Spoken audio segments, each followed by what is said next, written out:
Eagle has landed.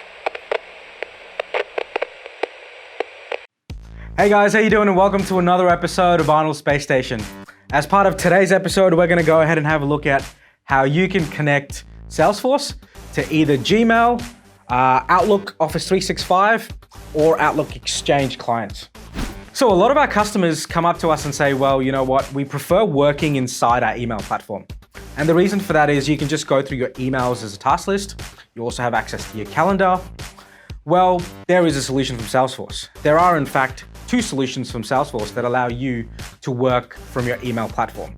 Now remember, this is only supported by Outlook, which includes Microsoft Exchange and Office 365. And the second one is Gmail or G Suite, which is Google Mail's version for businesses. So the first option actually comes straight out of the box and requires a little bit of configuration on your end, and that is called Lightning Sync. The second option does in fact come at a premium price and is an add-on, and this is called Inbox. So let's go ahead and have a look at the features for both of them today. So in order for you to set up Lightning Sync, you go ahead and navigate to the setup or cogwheel, top right-hand corner. And once setup loads, in Quick Find, you type in sync. Now you'll get sync for Gmail and you'll get sync for Outlook. At any given time, you can only have one of them running. So we're going to go ahead and have a look at the Outlook integration and sync. Once the screen loads, you'll have two toggles that you can turn on. Once you've turned the first one on, it is going to go ahead and provide you with a few additional toggles. Ensure that Use Enhanced Email with Outlook is checked. If you're a Salesforce admin, you can go ahead, click on Customize Content with App Builder and customize the actual panel that appears or shows up inside Salesforce. Scrolling down, you'll notice that this was already connected in the past, so that connection has in fact been remembered. And if I scroll further down, we now have Lightning Sync. Now, if I click on Lightning Sync, we have the ability to connect either via OAuth or the service account. In this case, I'm going to go ahead and connect via the service account. Great. Once you've gone ahead and authorized your service account, you can then click on Go to Configs and create a Lightning Sync config. In here, you can go ahead and give it a name, and you can assign individual users to that particular Lightning Sync.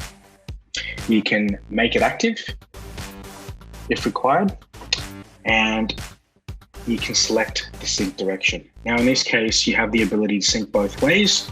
Salesforce to take precedence where it will send everything to Exchange, or in another scenario, you can have Exchange send everything to Salesforce. You also have the option where you do not sync or don't sync. Now I'm going to select everything, including all events. I am going to give this a name. I'm going to make it active as well.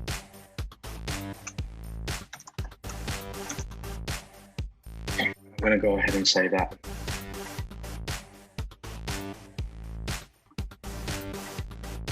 Now, once I click save, I now have the ability to create that contact filter where I can sync only selected contacts based on the user records. I can go ahead and select all contacts, and that is going to disregard user records and provide them with information of any Salesforce record that is a contact as part of their login.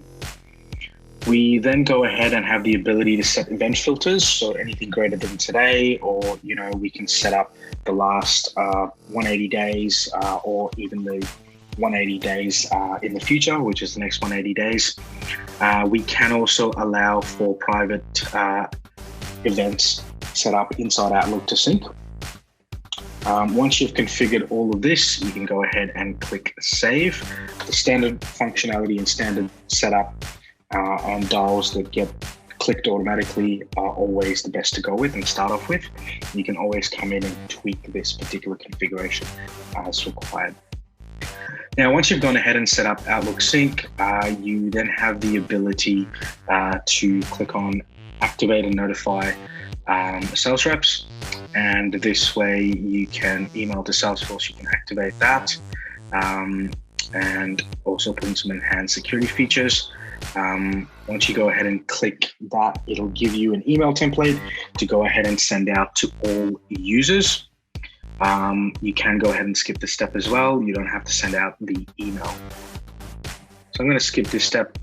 It is going to take that, save it. It has enabled email to Salesforce as well in the organization. And now we're going to navigate and have a look at what we need to do in Outlook. So in Outlook, you need to download this app called Salesforce. You can click on it if you are logged into Outlook in the browser, or you can go to Outlook, the application, and find something called Get and add it in that way.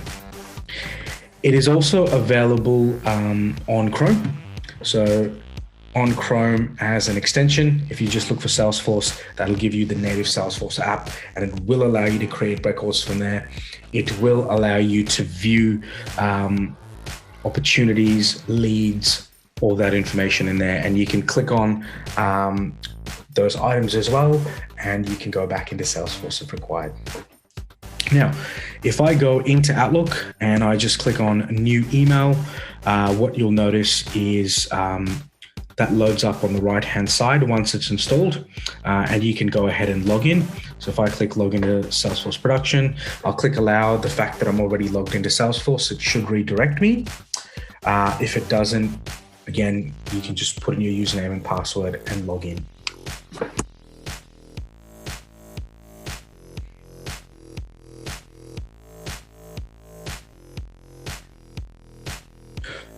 Once you have logged into Salesforce, it will give you this bar to confirm that you are in fact establishing a connection between Salesforce and Office 365. This is from Salesforce just to make sure that you have in fact authorized this connection. Once you do that, the plugin should continue to load, and you have the ability again to create a whole bunch of records based on global actions. You can have a look at email templates, and you can log emails directly into Salesforce on send. You also have the ability to search for Salesforce records. So in this case, I can go ahead and search for Arnold, and as you can see, Arnold comes up as a contact. I should also be able to scroll down and have a look at all the details related to Arnold. Now in here, if I come in and I type in Arnold at outintheclouds.com, and I go back and I start to type in a bit of information, you'll now notice that because I've put in a recipient and I'm on the subject line trying to put in some more information, it's auto-populated some of the details of mine that actually exist from Salesforce. So once you're ready, you can go type your email, log it on send.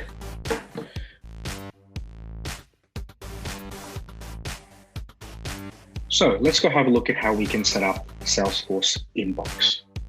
Now, to set up Salesforce Inbox, you need to click on the 9 dots once you're logged into Salesforce, go to View All, and then click on Visit App Exchange. Once the pop-up loads, what we're going to be looking for is Inbox Control.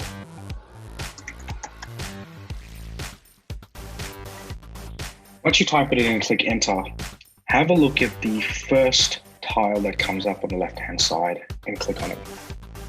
It should say Salesforce Inbox Control Panel. As you scroll down, you can have a look and see that it is mobile ready. And here's a brief description about Inbox. When you're ready, you can go ahead and click Get It Now. It'll go ahead, give you a pop-up and ask you to log into Salesforce again so the installation can complete. So now that the installation is complete, you can navigate to the top right-hand corner, which is the setup or the cogwheel, and enter Setup. Once Setup loads, what you need to look for is Inbox. or you can go ahead and just type in INB, and that'll bring up the inbox setup assistant. In here, you need to ensure that you make inbox available to users by clicking the toggle on. Underneath that, you can go ahead and assign the permission sets to any users that need access to inbox. And this is what the permission set looks like. So once you click on it, you just click manage users and you can go ahead and add users in there. In addition to that, ensure that you click on setup for Einstein activity capture.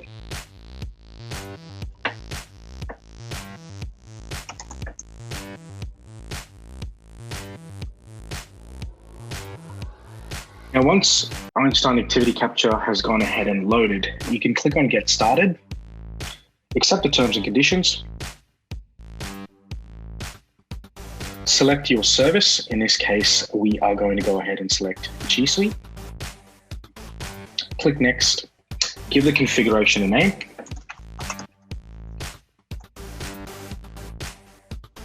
Give it a description.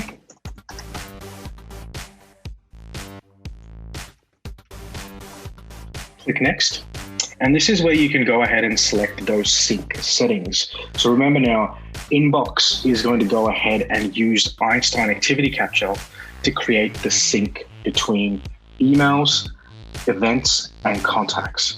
And you have the ability on events and contacts to select the sync direction, and on contacts to select what contacts actually sync back to Gmail in this case, or Outlook. Once you've configured the settings right, you can go ahead and click Next.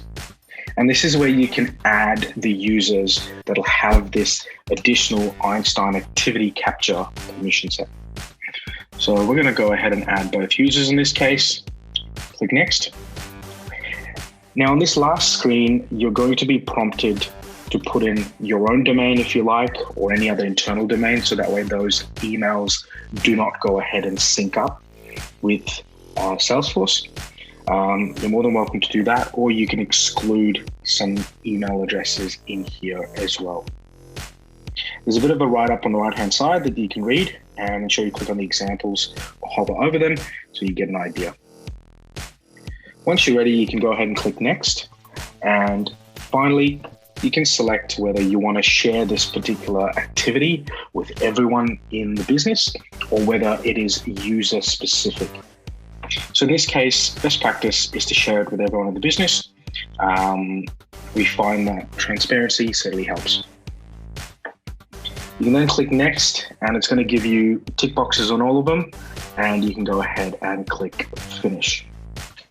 Beautiful. You're now going to go ahead and see a connection that shows up under Connections to Salesforce, and you'll notice that Einstein Activity Capture is user level based. It is not company org based or company wide based, it's user level based, which means the user actually has to log in to Einstein Activity Capture. Now, from here, you can go ahead and set up email integrations directly from here. You can also click on Set Up Now and download the Inbox app. Remember, the Inbox mobile app is in fact available on both iOS as a dedicated app and on Android as a dedicated app, in addition to the standard Salesforce app that exists. So because we're going to go ahead and connect this to Gmail, you can search for the Salesforce Inbox app in the Chrome Web Store and click Add to Chrome. If you're using the generic Salesforce plugin within your business, you can go ahead and use that as well.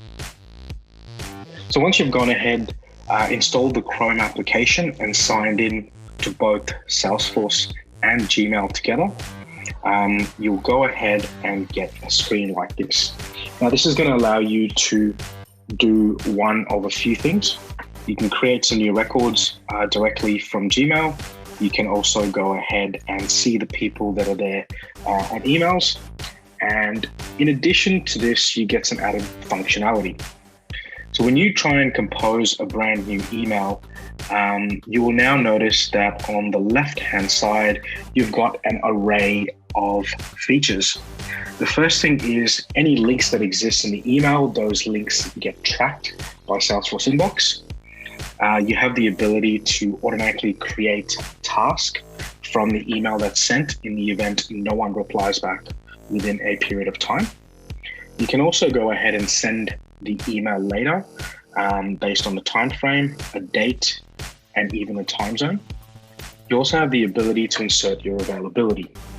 Now, in order for this to work, you need to go ahead and add a person into the to field of your emails. And once you click on insert availability, it's going to give you a pop-up or take you to a brand new page. And you can now go ahead and select the meeting time. You can add extra attendees. You can give the meeting an event, a location, and a description or an agenda as you normally would. You can select up to 20 times based on Salesforce Inbox and send them out at once. And as your calendar fills up, those times become unavailable. In addition to that, you can go ahead and use some shortcuts to be able to pre-populate some emails. You can go ahead and manage your own shortcuts and create some of your own. You also have the ability to insert Salesforce email templates into your email. Some really cool, handy functions that'll allow any salesperson to kind of stay on top of things.